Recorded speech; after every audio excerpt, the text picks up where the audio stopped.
friends and here today. My name is Stephanie Sines. I took the NLP and hypnotherapy class 6 years ago, and it was life-changing. It was life-changing. I actually came to the work through a friend who had taken the class, and he'd come home from taking the class and he said, okay, what would you like to work on? And I had been going through something for many years. It was something that was weighing heavy on me. I had just intense nightmares for 12 years of my life. 5 nights a week, I dreamt of this horror that couldn't be explained, because in my daily life I was a positive, happy person. But when I slept, it came forward, and I went to acupuncturists and herbologists saying, please, someone help me sleep. And so when my friend, I heard he took this course, I said, let's work on that. And he did 3 techniques on me in a course of 2 days, 2 techniques one day and 1 technique the next. One of them being a timeline, which took me back to the root cause of where they were coming from. When I was able to see the root cause and bring healing to it, after that 2nd day of being worked on, I never had a nightmare again. And I slept fine after that.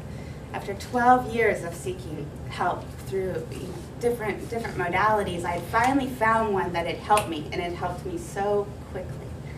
And I said, where do I sign up? I must know that. So I live in Boulder, Colorado. I grew up in Sarasota, Florida, and I'm now living in Boulder. I have been into holistic healing for 13 years. I do all types of techniques of energy work and massage therapy and breath work and aromatherapy. And 6 years ago, when I learned hypnotherapy, I added it all together. And it has been such an amazing experience for me, such an unfoldment of being able to be there for people and being able to just be a guide for them, to guide to their healing. And so it's been a blessing for me, and I decided to extend my work and become a trainer for Bennett Stellar. So I'm very blessed to be here with you all, and thank you for coming. And I am very honored to introduce you to Michael. He is a visionary. He is an energy, a beautiful energy that has taught so many and led so many how to help others. And he does it in such a fun way. So I want to introduce to you Michael Bennett. Another bucket of sand, another wave at the pier. I miss the way that I used to call the shots around. You know it would have been nice if I had something to do. I took a trip through the past and got to spend it with you. Take my hand, smile and say you don't understand. To look in your eyes and see what you feel, and then realize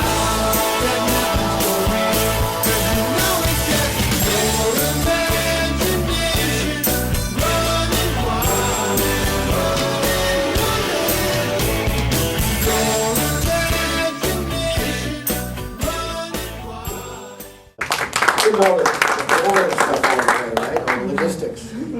Anybody that could do that.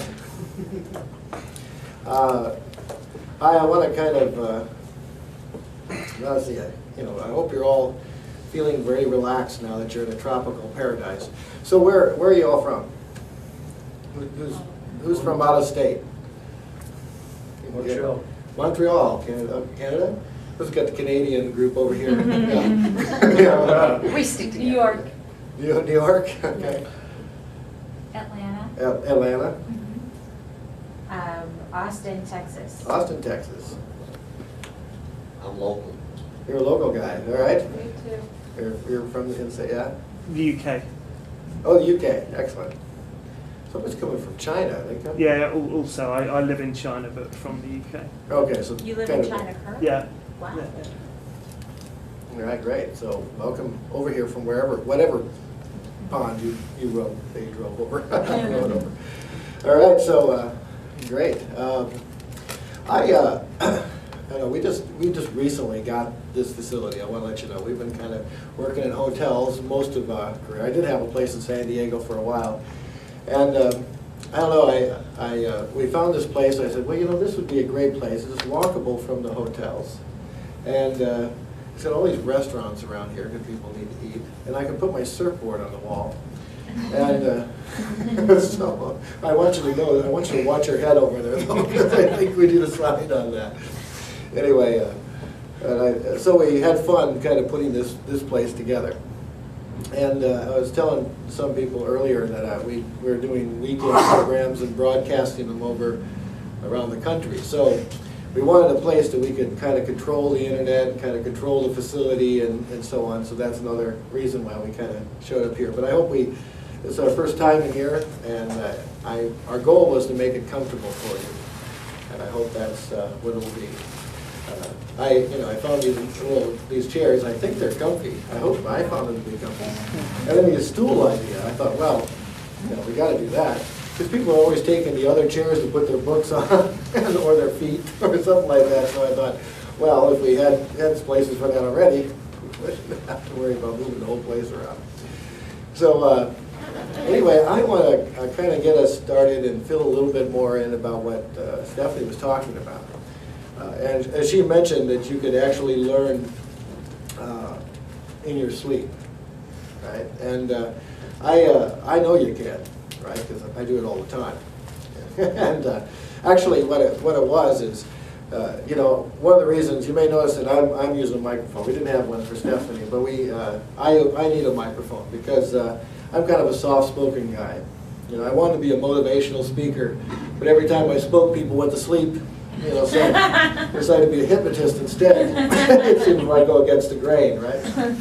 But because I'm soft, it helps to get the point across if I have a little amplified help. Besides that, I talk a lot in this class, and you start talking for 10, 12 days in a row, you kind of get a little worn out. So anyway, I wanted you to know that when I am talking, some people are worried if they start to, kind of doze off or anything like that. And I go, well, no. This is when, if you doze off, this is when you can't argue with anything I say, right? You have to agree with everything, right? So if you're worried about what I happen to be telling you, you may want to stay awake because that's the only chance you have not giving the suggestions in there. Now, I want you to know that you can learn very easily unconsciously. And our goal is for you to learn at an unconscious level, because that's where it's most useful. A lot of people want to know things consciously, and I understand the need to understand consciously, and we're going to do our best. That's what the books are for. But for the most part, you can just leave the books under the chair, right, somewhere out of the way. Because what I want you to do is have your unconscious mind pay attention to this. You see, your conscious mind will be useful to help you feel comfortable about it, but truly your unconscious mind is where all of the real value is in learning. Now let me give you an example of that. See, when you're driving a car, right, many of you, probably all of you, drive a car somewhere, right, and you're probably pretty competent at it, right? And the thing about this is, you do most of that unconsciously. Now we'll get into how you developed that before, but if I were to ask you, in detail, explain to me how do you get from here to your hotel, you wouldn't be able to do that. You wouldn't be able to educate me consciously on how you do that. It's just too many things, right? I'm talking detail. I'm not saying, oh, just go here, turn right, and end up over there. I'm talking about what degrees you're turning the steering wheel and when. When you make that turn, what time you put the blinkers or the turn signals on, where you're looking, all of the things that are necessary to accomplish that goal. In fact, if I told you you were going to take a simple test from the Department of Transportation and to keep your driver's license, you had to pass this test, you'd probably start freaking out on me right now. In fact, you probably want to go and study for it. Right? Now, but yet, when you go to do it, you just get in the car and you drive. Because your unconscious mind takes care of all the details. Tells you when to do, what you need to do, and when you need to do it. I was talking to a guy who's into martial arts, right? And you know, you learn steps consciously. We're going to practice things consciously. But see, knowing them consciously in a actual bout, or whatever they call it, a fight or whatever, isn't going to do you any good. You can't plan it out. Right? It's not something you can say, well, I'm going to do this move, I'm going to throw him this way, and I'm going to hit him that way, and so on. Because you don't know what the other person is going to do. You have to have this ingrained in your unconscious mind so that you know what to do when you need to do it. So what I want you to do is take all the pressure off right now, because you're not likely to be able to tell me in every detail of what it is you learned. You're going to be able to understand enough so you can feel comfortable out there. But you're going to have it at an unconscious level, and I mean you're going to have it inside you. So when the time is necessary to use that skill, you will automatically use it. Right? And to do that, though, you have to kind of open up your unconscious mind a little bit. So we're going to get you in what's called the learning state. In Neuro Linguistics, we have something called the learning state. What that means is you keep your eyes up, you get peripheral vision, you kind of focus upward, and you trance yourself out. Right? And I want you to be not totally tranced out, but I want you to be focused on what I think is, if you ever did a team sport, now, you know, where you kind of have to pay attention to what you're doing, but yet you have to be aware of everything else that's going on, like you know, where your teammates are, and also where your competitors are, and so on, so that you can be aware. I think of it when I think of hockey for the Canadian group over here. I was from Northern Illinois. I was close enough to know what hockey is. And but I think of when I played hockey, I had to think, well, where are my teammates and where are my competitors? And yet I have to know where the puck is. So you can be focused on what you're doing, like paying attention here, and yet be expanded in your awareness so that your unconscious mind soaks all this up. Now luckily, your unconscious mind is always listening and paying attention. And it can do a lot of work at night. One of the ways that you can get study hours is when you go to sleep at night, if you dream, right? If you dream about any of this stuff, you get to count that. Just now, I know this works. Yeah, you're already dreaming, or you can put that up. No, we were talking. Last night, so we logged like 6 hours last night, I think. 8 hours of sleeping? No. I don't know what I was studying last night, but ooh, was that a dream. But if it seems related to this, we'll give you, you can use it a half hour. Now I'm being generous with a half hour. I know it seems like a dream takes all night sometimes, but they tell me, the scientists, that technically you only spend 20 minutes on any one dream or something like that. Now, so, you know, giving you a half hour just kind of rounds it up just in case they're slightly off. Right now. And it's also easier to calculate.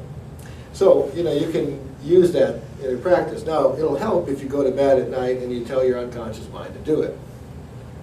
Right? You know, you go in your unconscious mind while you're sleeping. I always say, while I'm sleeping and dreaming, or possibly thinking of other things, I want you to, and I start giving it suggestions. Now, many of you probably have woke yourself up automatically with your own internal alarm. If you haven't, test it out. You can set, you know, a little alarm and you tell your unconscious mind to wake you up. You know, have your alarm clock, in case you're concerned, go off 1 minute after you set your own alarm, and you'll realize you'll wake up 1 minute before the other one goes off. So you already know, if you've done that, that your unconscious mind is listening and will follow direction if you give it, you know, give it a chance.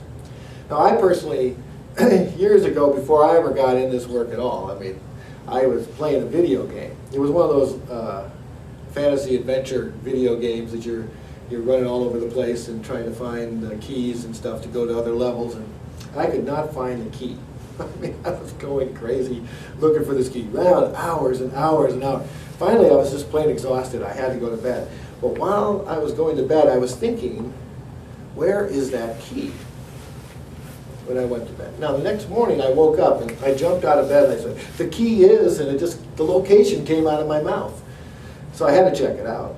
So I went down to the video game. Sure enough, I went to that very location in the game, and there's the key. I thought, thank you, unconscious mind, for helping me out. I wonder how long it played that in the middle of the night to find that key. I was always wondering. But then I got into fencing, the sport fencing. I'd like to be able to get back into it. It was really good for me, and I think it's one of the best sports there is. It's like an Olympic chess game. Like an aerobic chess game, you know what I mean? It's also Olympic if you get good enough.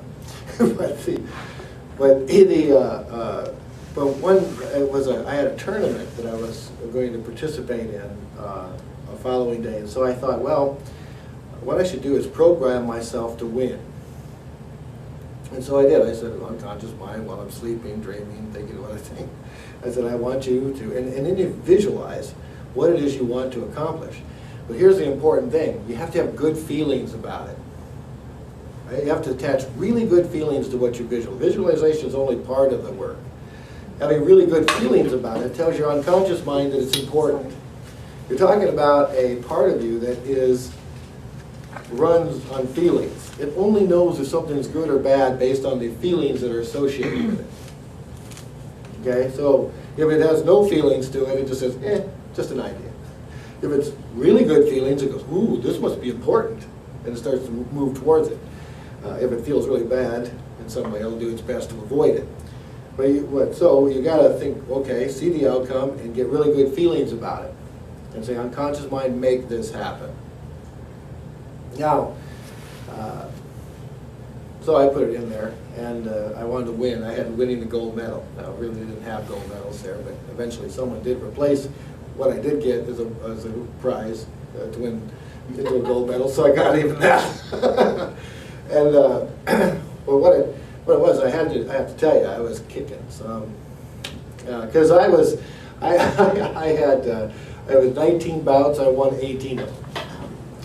And I also used a few other skills we're going to teach you, like pacing and leading, anchoring, all these cool things that we'll get into in just the next couple of days.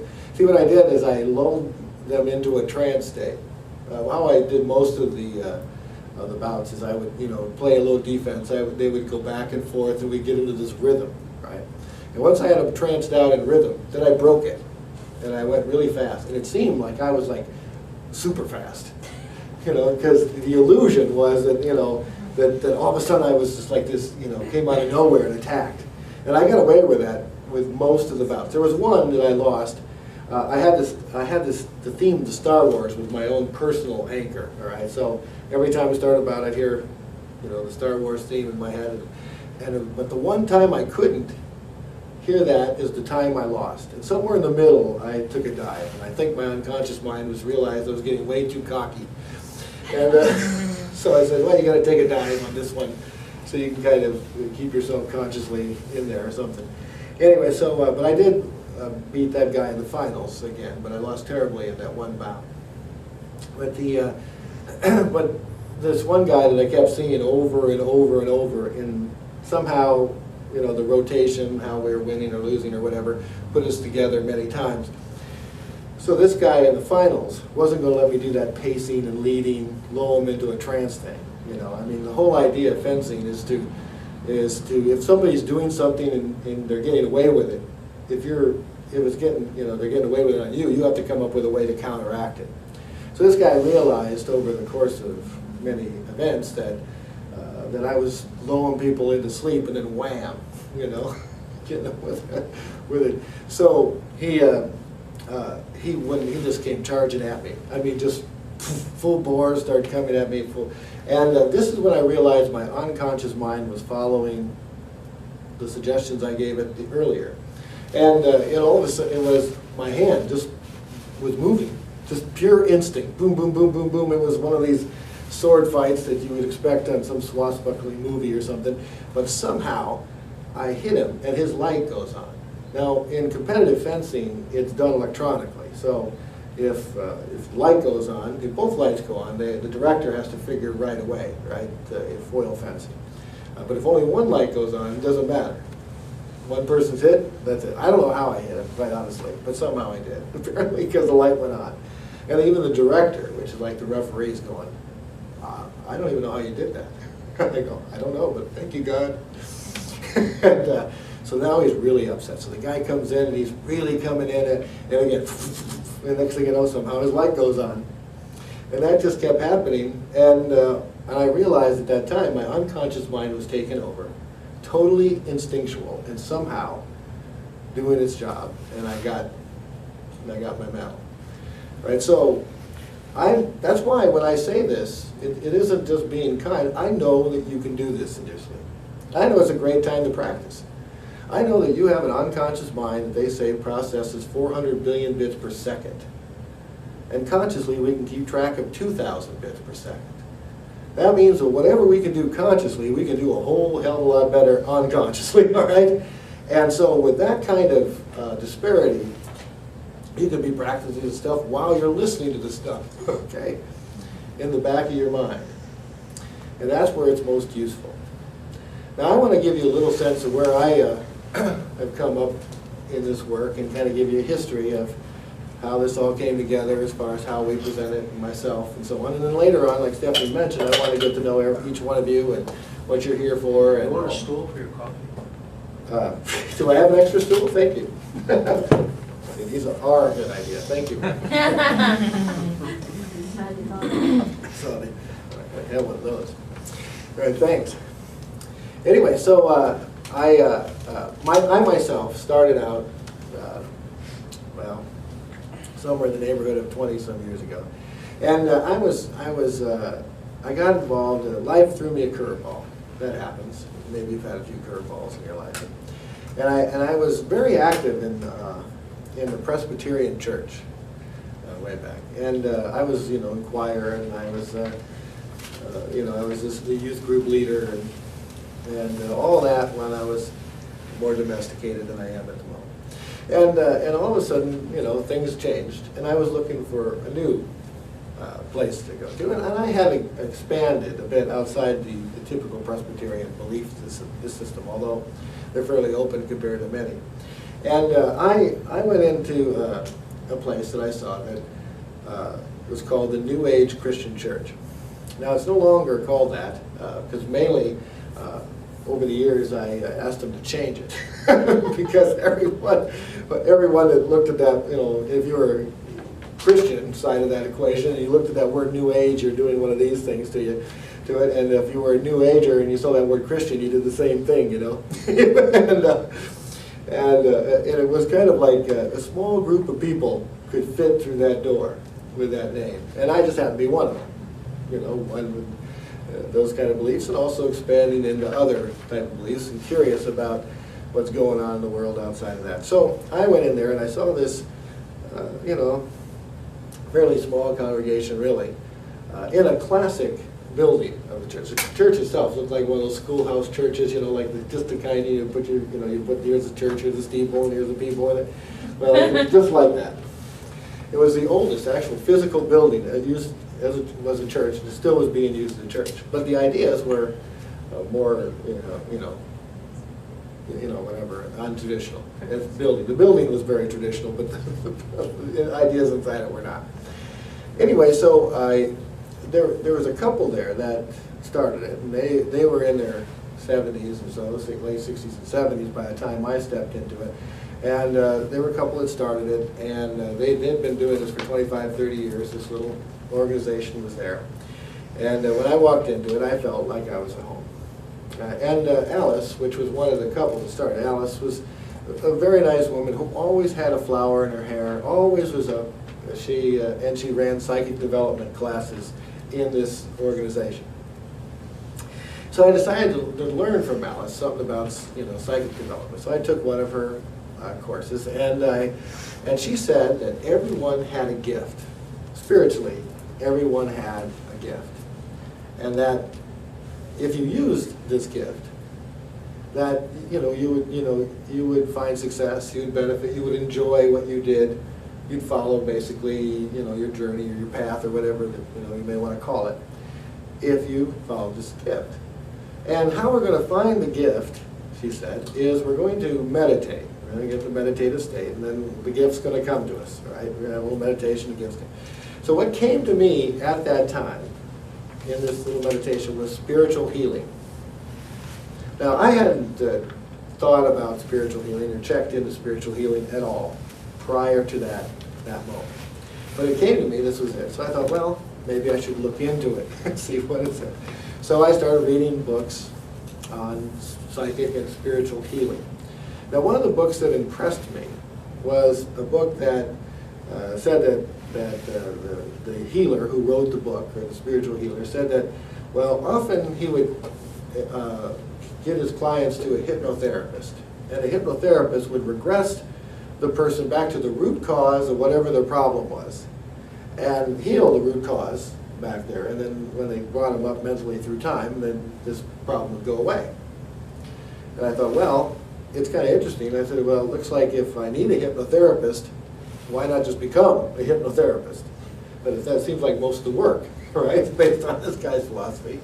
So, and I just happened to look back at the back of the wall of the church, rec room there, and there was a flyer. One of them, it says, "Learn hypnosis," right?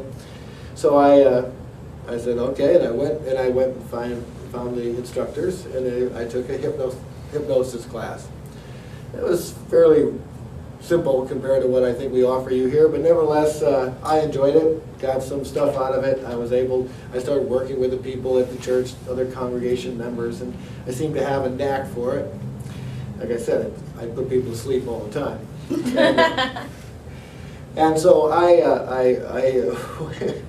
started, and then I had lunch with Alice, and Alice says, you know what? I go, you're really into this mind stuff and this hypnosis stuff. You should learn NLP. And I said to Alice, like most people who hear those letters put together, I said, what's NLP? That's what I said. And she goes, I don't know. Just like most people. I have no idea what it is. But all I can tell you is that a friend of mine knows this NLP stuff. And I used to have a fear of heights, and I no longer have a fear of heights. In like 20 minutes, my fear of heights is gone. I just think you should learn it. I said, okay. Alice, whatever you say, basically. So I looked in the local area of Seattle for an NLP program. Now, in those days, they were called an NLP programmer. Okay? The practitioner thing came later, and you can imagine why. First of all, that the NLP is first of all, how many people, now I know you must be wise enough to understand that, especially if you're here for 15 or 16 days, that NLP and hypnosis and Reiki can all be used together to kind of help and empower each other. But for the most part, people kind of are looking for one thing or another first. Like they may be focusing on NLP, or maybe they're looking for life coaching, or maybe they're looking for hypnosis or hypnotherapy, or possibly Reiki. And they somehow stumbled and found out that you can get these things together. Now, if you found you were looking all together, then let me know. But I'm curious, how many were primarily looking for NLP when they first were looking to go? Okay, 1, 2, 3, 4, okay. So, right? How about hypnosis or hypnotherapy? Okay, 1, 2. Oh, you were looking for both. Okay, so one person for. How about life coaching? 1, 2, 3. Yeah, that seems that's taken over these days. Okay, so yeah, life coaching. You found that. How about Reiki? Anybody just okay? Now, what were the ones you got? Were you guys looking? I have no idea how I found you. The way that I work is if something strikes me and I feel like, okay, this is what I'm supposed to do, I do it. Somehow, I don't even know what I was looking for, and your webpage came up, and I was like, huh, oh, and I'm a Reiki level 2 practitioner, too, so I was looking at it, and I was like, oh, well, this looks interesting, okay, and then I called. You had a stellar influence. That's how I roll. Yeah. I don't know how many people tell me that. Well, my webpage just flew up all of a sudden magically on my computer, and so I decided to take it. I love those. I mean, you can't control that one, but I love that. Hear that. But anyway, the reason I bring that up, because usually people, if they're looking for one of those things or another, then they kind of see how it all works together, or they just like whatever we're offering in that area. But but if you're not here primarily for NLP, and if you're kind of new to it, NLP stands for Neuro Linguistic Programming. And that last word there has always got it in trouble, that programming part. But what it means is patterns. But let's take a look at what NLP actually means, and we'll see if we can keep it as brief as possible. The briefest definition, I think, of NLP is that it has to do with inner and outer, both internal and external communications. Okay?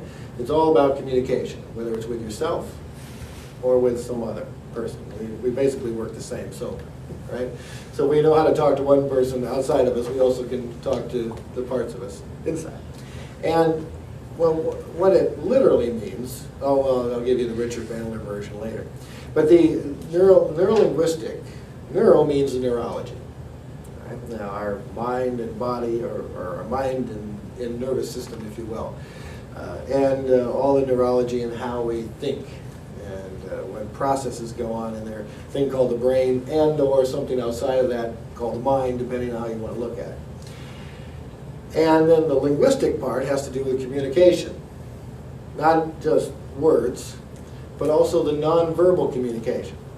And here's the thing, in NLP, or neurolinguistics, the mind and the body are one. There's no separation between these two. So everything the mind thinks or processes in some way is being communicated in the body. Everything. And everything you do with your body is going to somehow affect that mind of yours. Right? They're interrelated. Now, with this understanding, we can know that everything that someone is doing is somehow communicating something, not only verbally, but also the processes that are going on in their mind.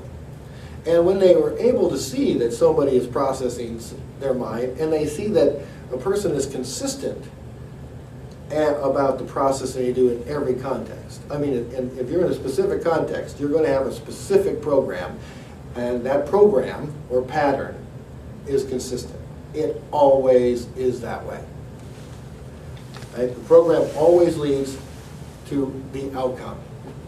For example, if you're afraid of something, like a spider, right? If you're afraid of a spider, you never walk by it, a spider, and see it, and then realize later, go, oh, I'm sorry, I forgot to be afraid. You never do this. That program is so perfect and so consistent that every time you see a spider, it will cause whatever behavior you do. And that's true with every behavior we have. Everything we do is a pattern. Right? It leads to some outcome, behavior, or emotion.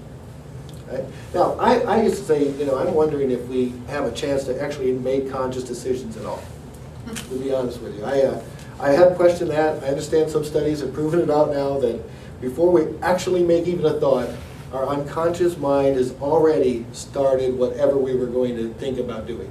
Right? There's some studies that indicate that our brain is already processing what we're going to do before we actually even thought of doing it. So I'm not quite sure how the conscious aspect works, but somehow we have the illusion, and as long as we have this illusion, we can take advantage of it and use our conscious mind for what it's good for, telling our unconscious mind what to do. And hopefully if we do that, we have shown that we have some control, it seems, I think. Well, we seem like we have this control. We can take advantage of this control to change our unconscious patterns. Now, this, outside of that thinking that I just mentioned, the classic way of thinking is the conscious mind writes and the unconscious mind reads. Okay, so we make conscious decisions about our experience, and then our unconscious mind just duplicates those decisions in a pattern that's very consistent. If you want to look at the difference between the two types, if you're looking at the brain basically, according to scientists, more recent scientific or neurophysicists or whatever, have basically three ways of operating. One is like a serial processor. That means one synapse leads to another synapse, to another synapse, to another synapse, like that. And that's what we call logical, or maybe you can look at it, conscious thinking. Right? It's the logical part of ourselves. And if you can do this, if you can fire those synapses real fast, you're giving this thing called a high IQ. Okay?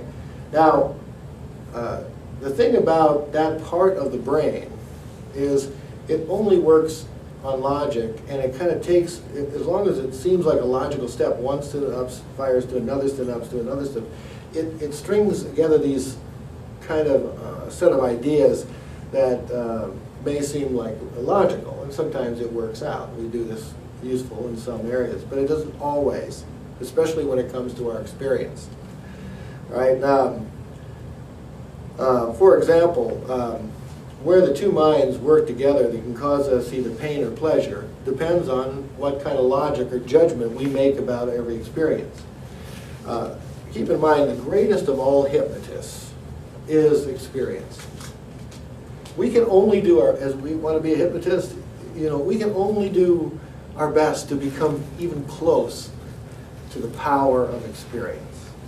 See, experience, it didn't take a hypnotist to get all our troubles and problems in there, or all our solutions at the moment. We might have a few given by hypnotist suggestions, but most of them were our own suggestions, or somebody close to us that suggested something to us in the moment of experience. See, in the moment of experience, our brain is open to what does this mean? For example, if I'm just walking by and all of a sudden I trip for whatever reason, right? Now, right at that moment, I just had an experience. And then my logical mind, that always has to have a reason for everything, gives it a reason at that moment. And it might say something like, I might even make a judgment call, like, I'm clumsy, right? Now, the minute that I made that judgment, in the moment of that experience, my brain says, my unconscious goes, oh, what does this mean? Oh, it means clumsy. Now this, that's a learning experience. The brain is basically a linking machine, associating these judgments with experience. And once it gets set like that, it goes, oh, I get it. This experience means I'm clumsy. I get that. Right now, the problem with this logical machine, and it may mean that, it may not mean it, but I tell you, that may not be a very useful suggestion to have in there. See, the unconscious mind doesn't just stay in one context. What we call the unconscious uses a different processing. It's called a parallel processing unit. The serial processing unit is very much like computers. Right? Computers use a serial processing. Even though it looks like they're doing a lot of things at once, it's a string of code going like that really fast. Right? It's just one string going from start to finish all the way through it. And it's doing it so fast that it gives the illusion like it's doing all kinds of things, but it's one.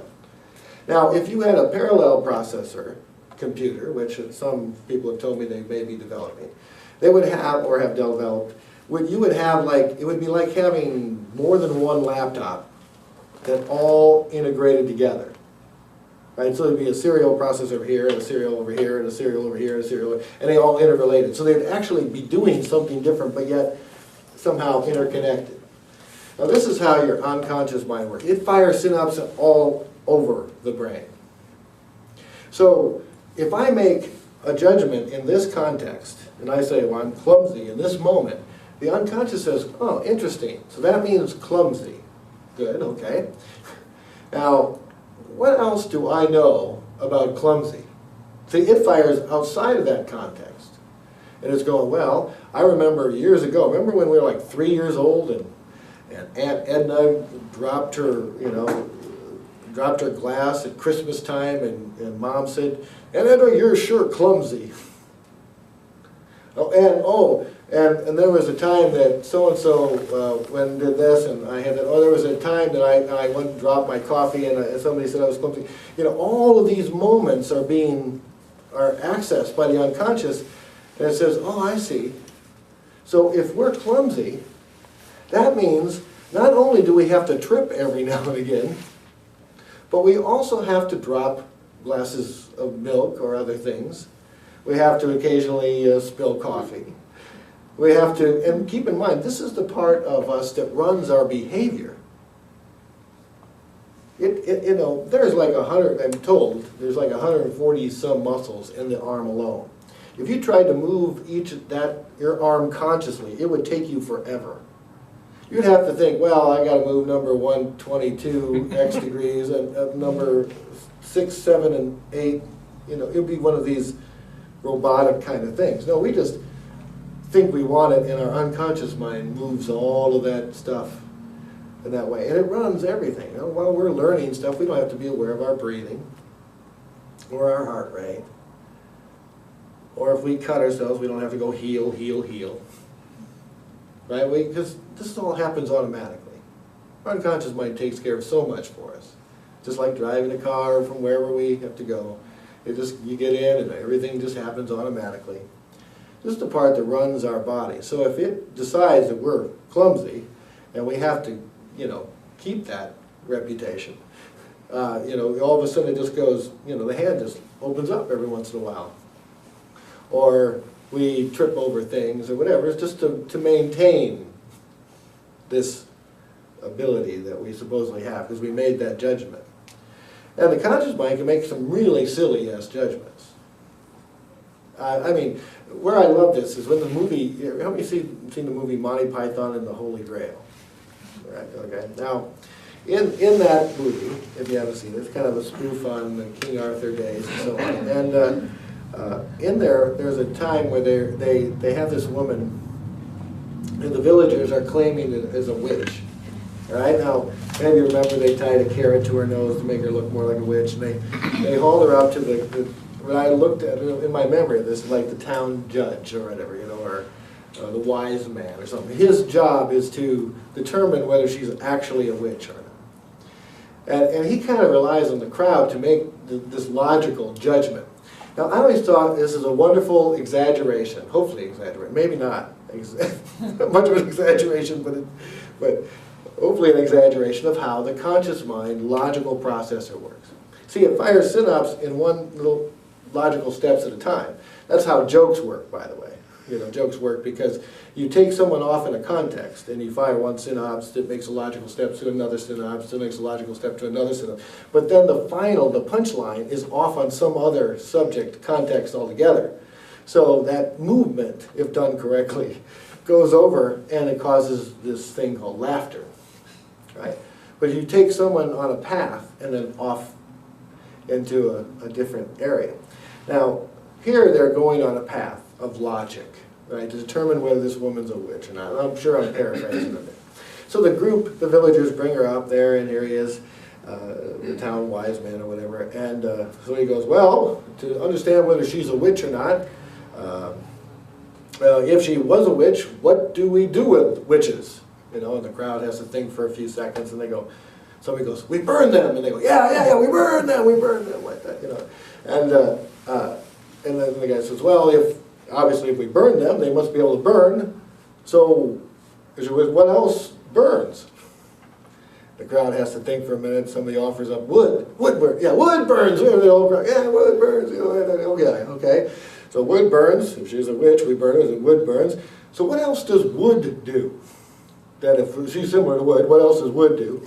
And somebody is saying, well, wood floats. Well, wood floats. Okay, yeah, wood floats. All right, so she must float. What else floats? What do you think? A duck. A duck floats. And they go, yeah, a duck floats. Okay. So it only makes sense that if she weighs the same as a duck, she must be a witch. Right? Logical. Makes sense, really. This would be really funny if it wasn't true. You know, I was at Edinburgh, Scotland, you know, and I understand that was a home of witch burnings, and there was a little area that I saw that had a heart on their on the roadway there, and it said, or a sidewalk, and it said this was where they did the witch burning, and people were still spitting on it, you know, in protest of these days. But I understand that was the thing, is if you threw a woman in the water, if she floated, she was considered a witch, so therefore you burn her, and then if you didn't float, well, you drowned. So there was, you know, either way, there wasn't going to be a happy ending. So some of the, I understand, they told me that many women put, rocks and stuff in their clothes so they would make sure that they got the drowning in instead of the other option.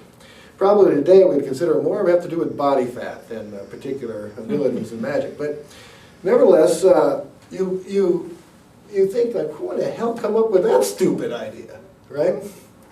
And we have plenty of them. We still have them today, I'm sure. Maybe we just don't realize how stupid they are. But this is where the conscious mind comes into, labeling some kind of sequence of things. Now, of course, in that little movie, they took her off and they weighed her, against a duck, and she actually did weigh the same as a duck, so she must be a witch, right? Now, that's kind of funny when you think about it. But how much trouble? And now here's another way to get hours of study hours, and you get 15 minutes for this. If you realize all the cause and effect beliefs, or anchors, as you'll find out, or complex equivalents, and I'll tell you the difference between those. Cause and effect means this causes that. So if someone comes up to you and says, well, every time so-and-so does it, that makes me angry, or that makes me upset, or that upsets me in some way, and you look at that and you say, okay, somehow I linked these two things together. Now keep in mind, it's not universally true. Right? So it is a choice. If it was universally true, then we'd have to live with it. But I have a belief that if someone else can have a different belief, if we're not all suffering from the same beliefs, then neither one of those beliefs can be truth. They can be both true, but they can't be truth. Neither one of them. Because if it was truth, there'd only be one way. Right now, gravity is fairly close to that. I understand a few people have even been able to overcome that. But for the most part, we deal with gravity pretty much the same way. But for all the other ones, we're kind of, some people have their, live them and some people don't. Right? So therefore, that must mean that there's a choice in it. Now, I personally only like useful beliefs. I have a friend of mine who says, well, Michael, you only want to believe whatever it is that lets you do whatever you want to do when you want to do it. Oh, duh. You mean you don't? That's true. Why wouldn't you? Yeah. Now, it seems to me that if somebody else can live that belief other than what I believe, and mine isn't that useful, then maybe I should try theirs on. Because that could be more useful than the one I currently have. Now, see, if I have a useful or resourceful belief, that means that I get to enjoy life more. And I get to, maybe even accomplish more things because I have a belief that supports that. But if I have a belief that stands in the way, maybe, and it may not be worth having. Like so-and-so does this, and that makes me. And most likely, it's not truth. It only happens because we have an association, a hypnotic, it's called a post-hypnotic suggestion, given to us either by ourselves or someone in the past at the moment in which something similar was happening, so therefore our brain's just following the hypnotic suggestion. Now the complex equivalent version of this means that. Okay, so if I say, well, I go by and I see someone driving a Cadillac here, and I go, well, that means some old Floridian is driving it. Which is quite possible, actually, here.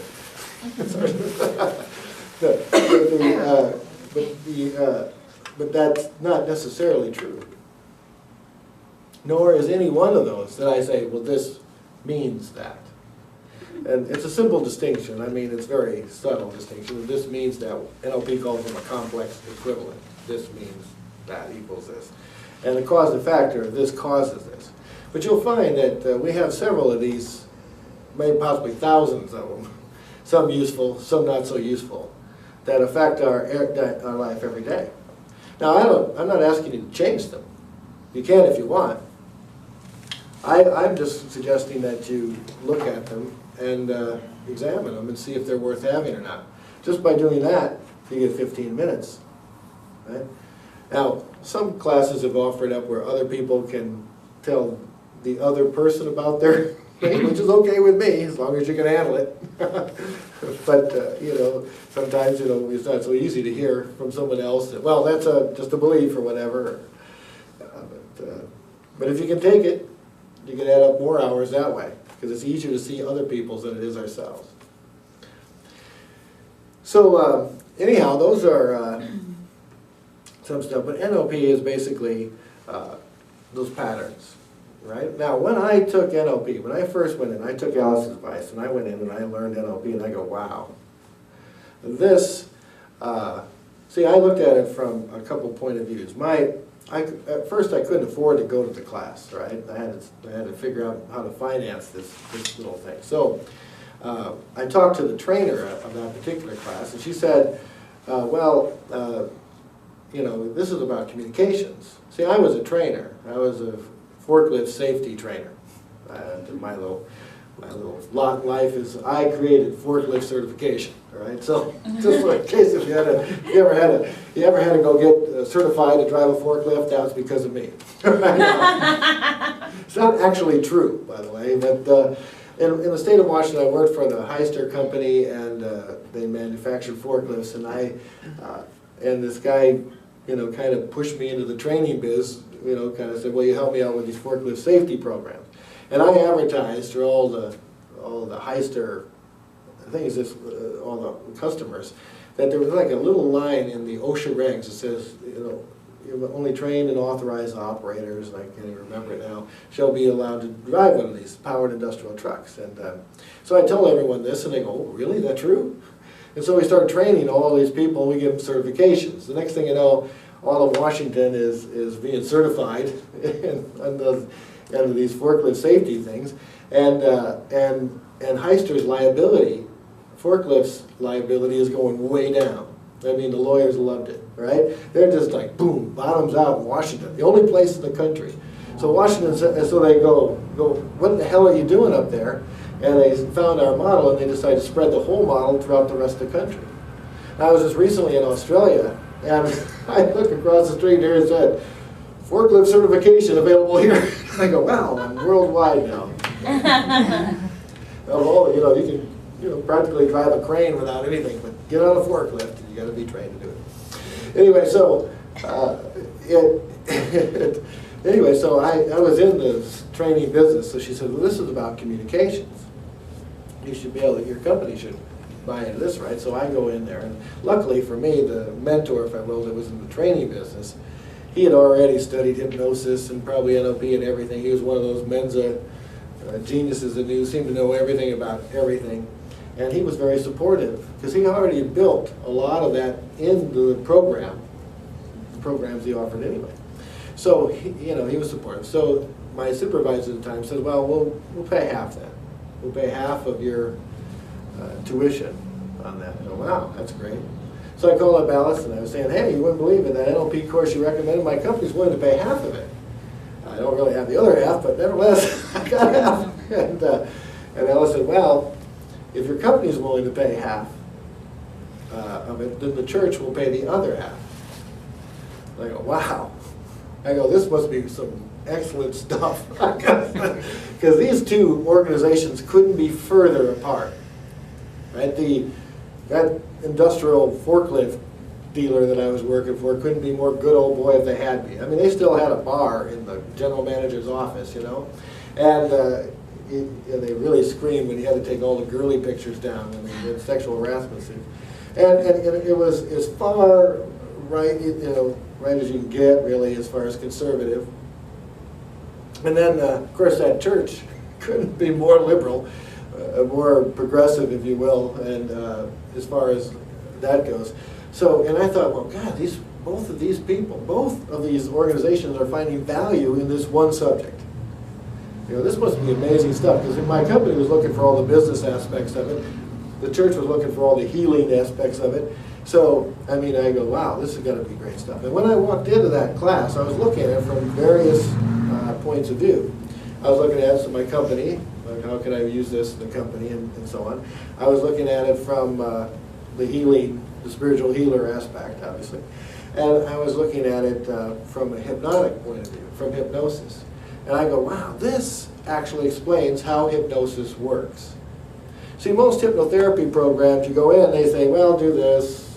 Some will tell you to do this way all the time. Some will have different ways of doing it. But they'll say, here, put this person in trance this way, or in hypnotic state this way, and then tell them good things. Here's the suggestions you give. They don't really explain how this works. Well, everybody has their probably theories about it, but they don't really say the depth of it. Now, when I went and looked at this, I said, boy, this would make me a great hypnotherapist. Now, I know, see, NLP to me is like a left brain way of looking at the right hemisphere, the right brain. It is a structure. It gives things a structure that has no structure, okay? It gives it a way to communicate to the other side, which is completely loose and free and very childlike, but yet puts it in a way that you can kind of understand, or a model in which you can work with it. And I think you can have any model to work with the unconscious mind, but this one just seems to be an effective model in which the unconscious mind responds. And since it responds, all of a sudden now, all the things that nobody could change, because it was all unconscious, you can't really change it consciously. Once you're able to communicate to the unconscious, all of a sudden the magic happens. Things that people couldn't do for years and years and years, you can do in 10 minutes, right? Because you just understand a model in which speaks to the part of the mind that's doing all the work. And I looked at it, I go, wow. And then I became a junkie, NLP junkie. In fact, it would take NLP to get me off NLP. how much of a junkie I became. And I really kind of said, wow, this is great stuff. So eventually, I, of course, had to learn more and more and more about that, eventually train it. A lot of people ask me, why does Reiki get tossed into all this? I said, well, I stumbled onto Reiki, actually. I don't know, it was maybe guided or whatever. I was at this trade show, and I went in, and somebody did a Reiki thing on me, and I said, wow, this seems really cool. And I went in and took the class, and then when they were practicing on me, I went into the deepest trance state that I had been up to that point. And I go, wow. I'm a guy that likes to basically integrate things. I always look how things work together. People always try to tell me how things are different. I understand differences. I think about various philosophies and so on. I expect there'll be differences throughout this globe. Everyone was raised on an independent part of it at one time, and sure, they're going to grow up with differences. What impresses me is the commonality. If there's commonality among all of these various cultures, that is what impresses me, because that must be closer to truth, because they all were raised at different places. Now, so when I think about things, I say, how do they interrelate and work together? And when I saw that Reiki was put me into this deep trance state, and I go, wow. Not only does this seem to be good healing stuff, but it also seems to be a great hypnotic induction. And then, of course, when you explore the history of hypnosis, you get to its Western roots. Hypnosis has been around since God was a kid. You see them in sleep temples, you hear about it in ancient Egyptian cultures and stuff like that. But where it kind of got caught on in Western culture was through a guy named Franz Anton Mesmer. You hear his name every time there's a thriller or mesmerizing movie out. It's mesmerizing. Now, Franz Mesmer is either infamous or famous for his work, depending on who's taking a look at it. And when he was very popular in his day, his friends included Wolfgang Mozart, and his colleagues were Benjamin Franklin, things like that. And in his days, he was a miracle healer, or of course the science of those days were saying he was a fraud, but his patients were saying he was a great healer. And they actually put a worldwide commission together, the scientists, Benjamin Franklin being one of them from the United States, that the French sent that guy who invented that weight loss machine, guillotine, that's right. 16 pounds in a second, just like that. Anyway, each country, major Western culture, sent one of those scientists there to study Franz Mesmer to see if whatever he's claimed it would work, is working. Now, the scientists agreed, although I understand they didn't get a chance to study Franz's work, but they had to work some other, one of his journey men or whatever, somebody who worked under him, his protege of some kind, because Franz wouldn't have anything to do with him. But apparently, they saw in his work that what he claimed was happening was actually occurring. The healings that were being claimed to happen were actually happening. Now, what they didn't agree with is this mysterious energy that Franz was all about. See, Franz Mesmer wasn't a hypnotist. He was a energy practitioner, more of a Reiki practitioner than he was an actual hypnotist. So Franz believed that there was an energy, a mysterious energy, if you will, throughout the entire universe.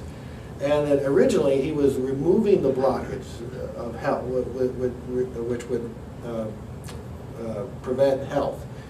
For Franz Mesmer, health was a default, right? Anything that wasn't health was an obstruction to the energy flow within the body. And he looked at it as we're all connected to all things. Now, the moon seems pretty obvious. The moon still, today, if you have a full moon, the police, have to amp up their amount of people. People go crazy. That's why it's called lunatic, right? That's why they're called lunatics, right? They're affected by the moon. Other, things physically, and both earth and body are affected by the moon. That's fairly obvious.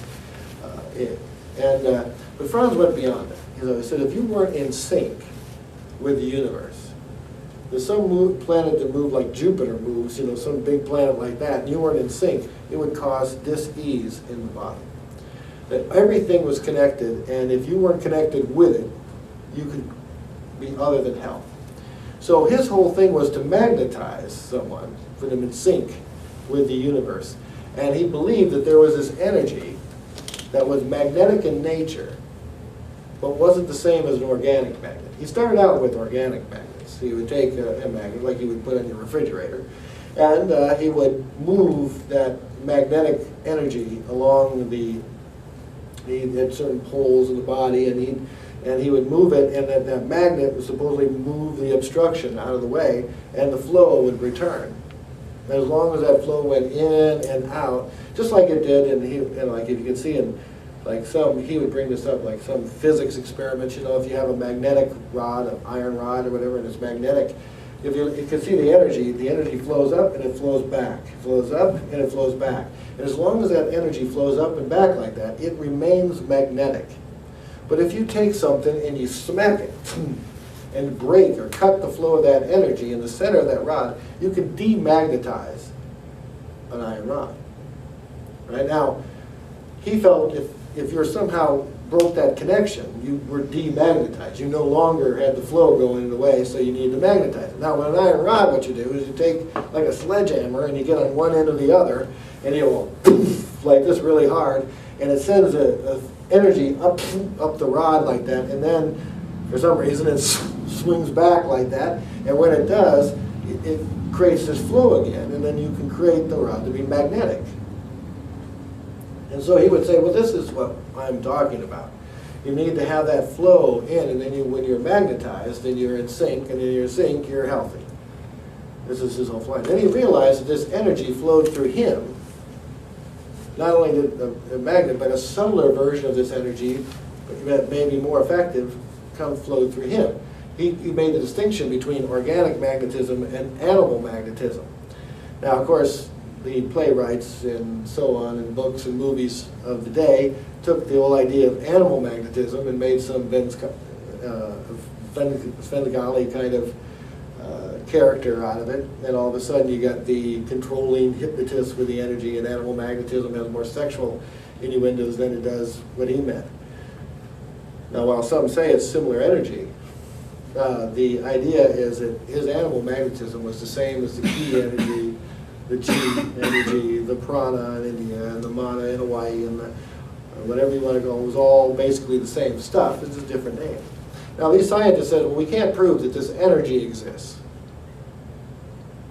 But what we can see is that it's actually, these healings are happening.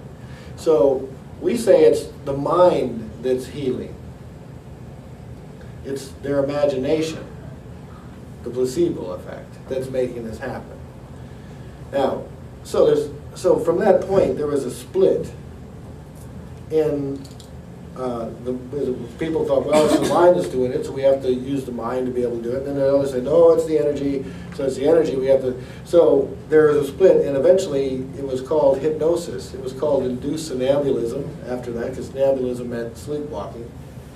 And then to induce that sleepwalking state, because Franz's work, basically, he would send energy to him, and then there would be a byproduct. These people would go into a trance state. They were like sleepwalking. Weren't quite awake, weren't quite asleep, so they called it sleepwalking, and then they called it somnambulism, which is today the deepest trance state. Okay?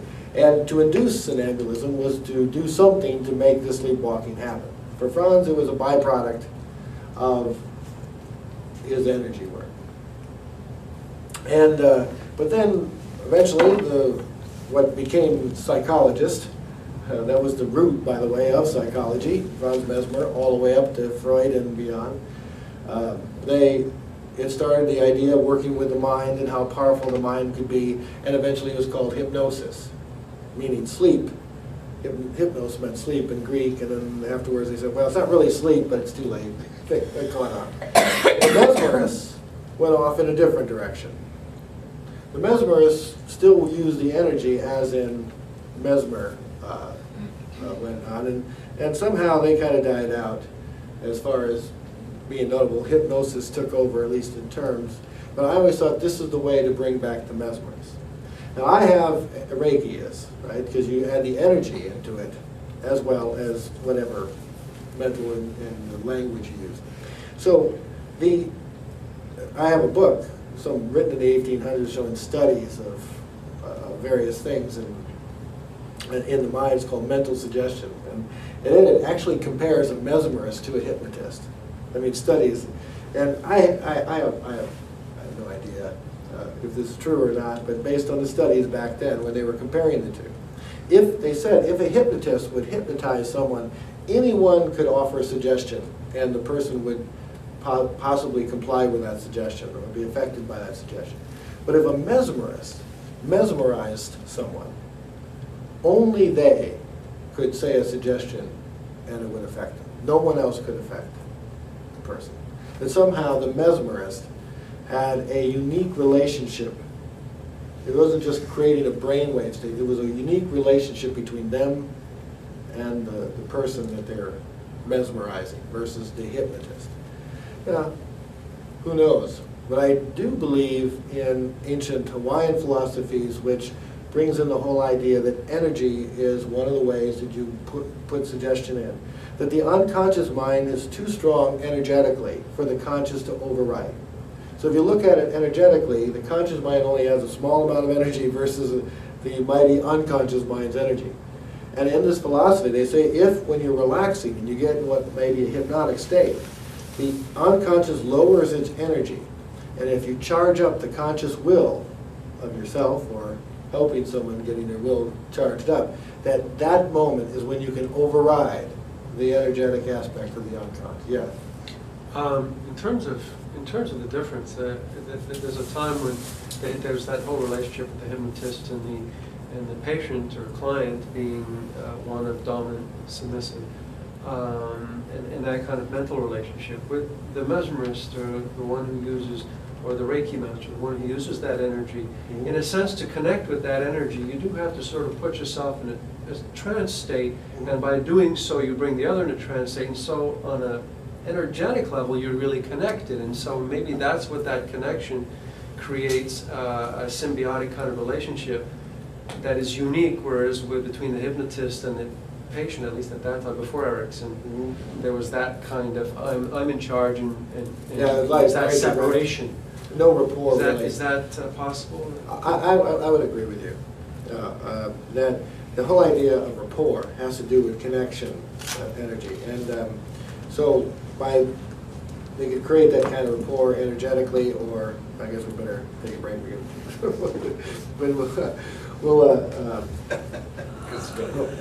yeah, that's okay. It's just, as long as but we have where that energy flow, you would be able, and you're conscious of how you're bringing that across. So I think you're probably right on it. And it was, more very, I say it, you do it, I say it, very direct, authoritative hypnosis versus very permissive hypnosis versus Ericksonian. So there is a difference in the philosophy. So any number of things could cause possibly, that kind of relationship difference. But the idea of, it's the same idea that's in a Jedi Knight, right? In Star Wars. In the Jedi Knight, they use the Force to overcome, to be more persuasive. So, they move their hand and say, these are not the droids you're looking for, kind of thing. Is the whole idea that they're actually channeling the Force in a very useful way for them. And so I always kind of looked at that in this, pull out all forms of communication energetically. So with Reiki, whether you use that in its traditional forms or not, which gives you a whole other income stream if you choose to. But unless you use that or not, you can always have it. It just opens up the flow in the person. I always look at the difference between it. Everyone's got the energy flowing through them, but with a Reiki attunement, it's kind of like going from a dial-up to a broadband connection. And with that energy flow and bringing that and having some knowledge of that energy flow, in the end, when you're working with your client, it's kind of the secret weapon, if you will, that helps the influence and the changes. So you're speaking at all levels, not just consciously or unconsciously, but also higher consciously, which is basically the third way that the brain processes. But let's just take, I know we got you over here long an hour and a half, so we'll take a break and we'll come back and explore more of this after that. We'll take 15 minutes. You'll hear this song. I'll explain the song later. The song is your kind of 3-minute warning to get back into your seat. So, Hi, I'm Joy Cummins-Jones, and I'm from Nottingham in England. Why did I come here? I have had some involvement in NLP, and I just wanted to learn a lot more. I thought it was an extremely powerful tool, something I could use to make a much better difference, make a greater difference to the world, people I meet, and myself.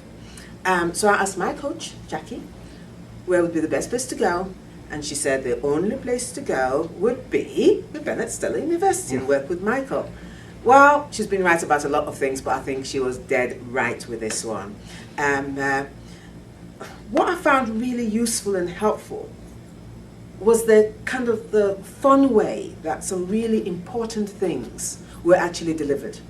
And I actually had a belief that Michael lived what he did, or what he said, and had a way of making things quite simple, even though they were quite complex. I gained a hell of a lot from the program. I have gained, I continue to gain, I continue to grow. I know a lot of people in the class, it's the same.